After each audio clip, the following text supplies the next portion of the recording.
This is Talk Business and Politics with Roby Brock. And welcome to the program. I am Roby Brock. We are glad to have you with us. Well, the state legislature moved around the primary calendar this past year. The primary elections will be in March versus May when they're normally there. That means that the primary races for all the legislative seats will be then.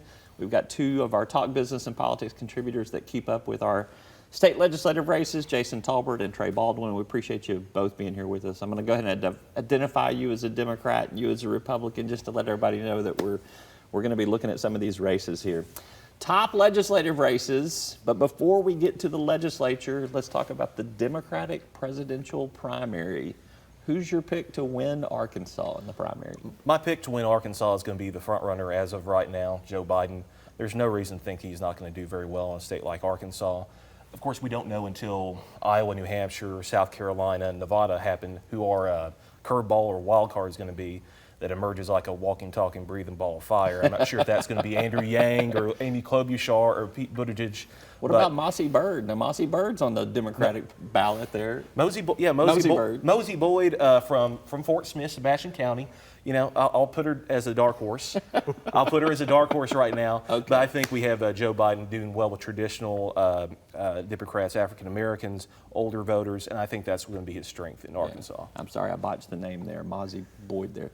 Rocky De La Fuente pulled the upset on Donald Trump in the Republican primary? He's actually running as a Democrat for a House seat in California at the same time, so I don't know that bodes well for him in a Republican primary. Yeah, I think Donald Trump's going to walk into that. It's going to be a question whether he gets 90% or 95% in the Republican primary. Who do you think wins the Democratic nomination? Democratic primary, I agree with Trey. I think that Joe Biden probably wins that. It's going to be interesting to see what Michael Bloomberg does. I think that's the first day he's really going to be on a lot of ballots.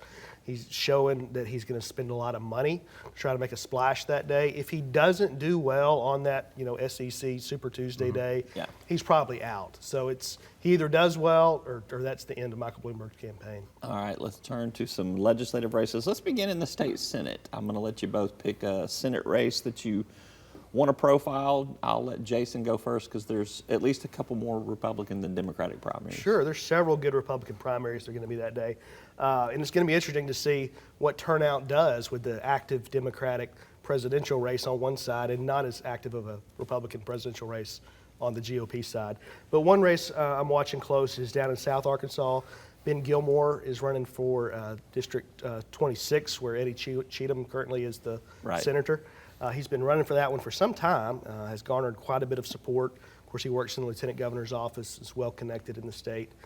Looked like he was coasting to that nomination. And then during filing, Bill Dunklin filed to run against him in the primary there and surprised a lot of folks. I think he's a former banker, isn't he? And Dunklin definitely has the ability to self-fund his campaign. So there could be quite a bit of money spent in a Republican primary in a district that's never seen a Republican primary. So that's going to be fun to see how that plays out. Who you got on the Democratic side? I think we're going to see State Senator Stephanie Flowers. She is a challenger. I believe she's going to run away with that pretty easily. I think you'll see a lot of turnout, especially since there's a Democratic primary. And, of course, you have the coinciding Supreme Court race. So I think there's going to be some action there, but I see Senator Flowers just running away with that. I'm also looking at that big state Senate primary up in Northeast Arkansas. Senator John Cooper getting challenged from Representative Dan Sullivan. I really think that one might be the most epic of all of the Republican primaries in the legislative races this time around. What do you think? Yeah, I agree. That one's a kind of a rematch. They ran against each other in a three-way race when it was a special Senate election 4 or 5 years ago after Paul Bookout resigned.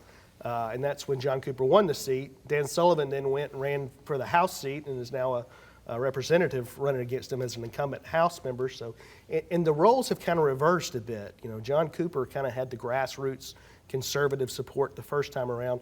Dan Sullivan seems to have that support now. If you look at the contributors to Dan Sullivan, there's some of the same contributors that John Cooper had last time. Yeah. So it's kind of a juxtaposition there. It's going to be interesting to see how that plays out. We will see on that. All right, let's move to the House. Some interesting House races on both the Republican and the Democratic side. I'll let you pick the first one. I think the first one's going to be our special election, House District 34. Former Representative John Walker sadly passed away. I think we're going to have a pretty interesting special election primary, possibly low turnout. I think that's going to go to a runoff, and I'm very excited to see what that's going to Three Democrats in that Three race. Democrats I think. in No that race. Republicans. I Not think there's an that I know of. independent, though, so there is still going to be a general election Yeah. to throw the whole calendar off right there. To me, the interesting thing about former Representative Walker's seat, too, is he has been in that seat for several cycles, and so this is kind of a possibility for some new African-American leadership to emerge in a district that has been heavily Democratic for a long time. I may see a new fresh face on the scene.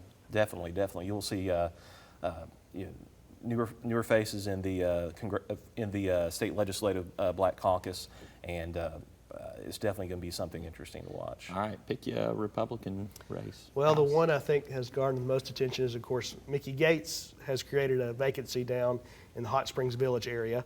And there was a special election in December where JP down there named Richard McGrew won the special election primary.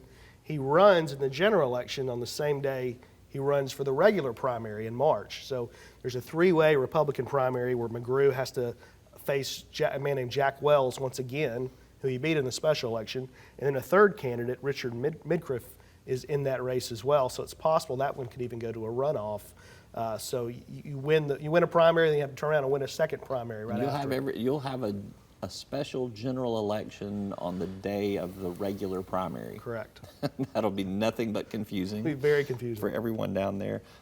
We mentioned Dan Sullivan challenging John Cooper. That open house seat now becomes another interesting one up in Northeast Arkansas, which is growing in its Republicanism up there. Three-way race for House District 53 up there, which would be an interesting one. And there's a Democrat in the general election on that one, so we'll have a lot of coming up. So for me, on the Republican primary side, I'm watching Northwest Arkansas. There's two interesting House races up there. Jana De La Rosa, challenged once again by more than one person. She eked out a Republican victory last time, I think, in the primary and in the runoff. I mean, I think it was close both times. She's got a Democrat waiting for her if she were to win again. And then you got the open seat for Dan Douglas's House seat up there. What are you hearing in terms of how competitive that seat may be? I think both of those races will be competitive. Jana De La Rosa seems like she can't escape having to run.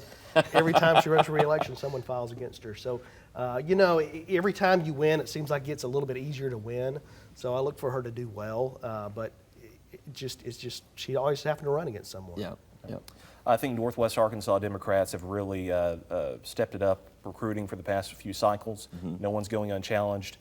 You have a competitive primary. Sometimes feelings get hurt during primary, so it'll be interesting to see. I think Northwest Arkansas continues to be more and more competitive if it goes by inches for Democrats, but nothing's going uncontested. Yeah, I'm looking for and this is general election talk here, but I'm looking for some more competitive close races up there. I think last time there were a couple of Democratic victories up there, Right. And they were close races. But in some of the seats where we thought there might be there were some strong Democratic challengers, we didn't see, the races weren't as close as I thought they would be, and I think that's what time will tell. Let's talk lastly here about the fact that this is the last time we will be playing on this legislative map as well. So how do you think all that kind of plays out?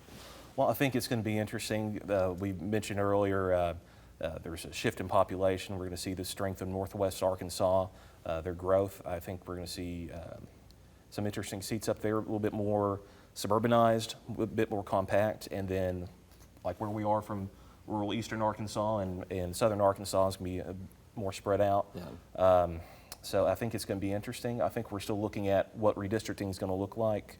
I think it's still going to be the AG, governor, and the Secretary of State, but there's a potential for. I think there's two ballot issues that are potentially could make it to change how redistricting and reinforcement work. Yeah. You were there for the last time. Yeah, the Fayetteville finger. The map making process is always very fun. Clark Hall's famous Fayetteville finger, as John Brummett dubbed it, gave us lots to talk about for months. I think we'll see a similar kind of strange sort of fight. Who knows how it will unfold, but there'll be some quirk that no one sees coming in that. And then And then when you get to the state House level and the state Senate level, you really get into inside baseball. Yeah. And there'll be a lot of interesting conversations in the halls of the Capitol. when Maybe that it'll be takes the place. Tawny Town Thumb or something like that, or the Big Toe or something. Who knows what we'll get there. I do have this prediction because we've been talking about this a lot. I do think that you will see South Arkansas lose a complete state Senate seat somewhere along the way, just looking at the population losses, and somewhere I think between the delta of East Arkansas and South Arkansas, as many as 3 House seats could shift to Northwest Arkansas, and maybe 1 in Central Arkansas where there's been big growth there. Agree, disagree?